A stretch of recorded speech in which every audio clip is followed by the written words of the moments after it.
ತಾರೆ ಇತಿಹಾಸದಾಗ.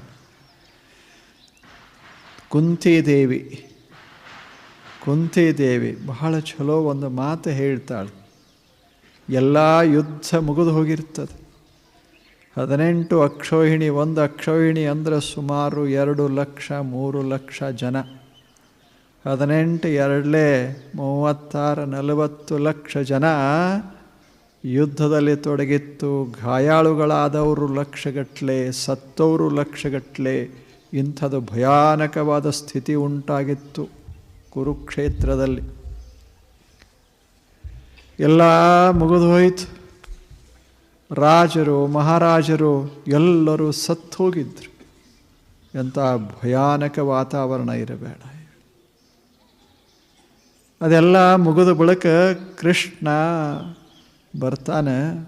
ಇವರು ಪಾಂಡವರೆಲ್ಲರೂ ಸಿಂಹಾಸನ ಮೇಲೆ ಕೂಡ್ತಾರೆ. ಎಲ್ಲರೂ ಅದು ಸಿಂಹಾಸನ ಮೇಲೆ ಕೂತು ಅದು ಸಾಮ್ರಾಜ್ಯ ಆಳೋದು ಪ್ರಾರಂಭವಾಗ್ತದೆ. ಕೃಷ್ಣ ಹೊರಟು ನಿಲ್ತಾನೆ. ಆವಾಗ ಕುಂತಿದೇವಿಯನ್ನು ಕೇಳ್ತಾನೆ,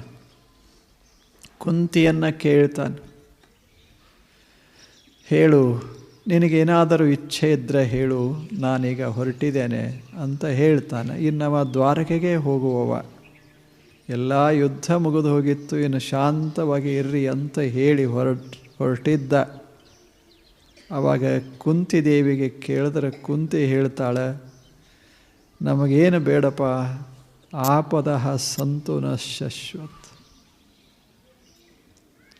ಯಾವಾಗಲೂ ನನ್ನ ಜೀವನದಾಗ ಕಷ್ಟಗಳು ಇರಂಗೆ ಮಾಡು. ಕೃಷ್ಣ ಅಂದ್ರೆ ಈಗೇನು ಕಡಿಮೆ ಆಗ್ಯಾವ ಅಂದ. ಮೊದಲೇ ಗಂಡ ಸತ್ತ, ಆ ಬಳಿಕ ಮಕ್ಕಳನ್ನು ಬೆಳೆಸೋದು ಅಷ್ಟು ಸಮಸ್ಯೆ ಆಗಿತ್ತು. ಮಕ್ಕಳೆಲ್ಲ ಎದುರಿಗೆ ಬೆಳೆದು ಅರಣ್ಯಕ್ಕೆ ಹೋದರು 14 ವರ್ಷಗಳ ಕಾಲ. ಯಾವ ಸೌಖ್ಯವನ್ನು ನೀನು ಅನುಭವಿಸಲಿಲ್ಲ. ಮೊದಲ ಕೌಟುಂಬಿಕ ಸೌಖ್ಯ ಇಲ್ಲ, ಆ ಬಳಿಕ ಮಕ್ಕಳ ಸೌಖ್ಯ ಇಲ್ಲ.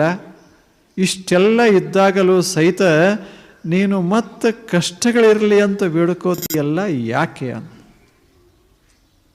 ಹೆಂಗೆ ನೋಡಬೇಕು, ಕಷ್ಟಗಳಿರಲಿ ಅಂತ ಬೇಡ್ಕೊಂಡು ಉದಾಹರಣೆ ಎಲ್ಲಾದರೂ ಅದ ಏನು ಇತಿಹಾಸದಾಗ?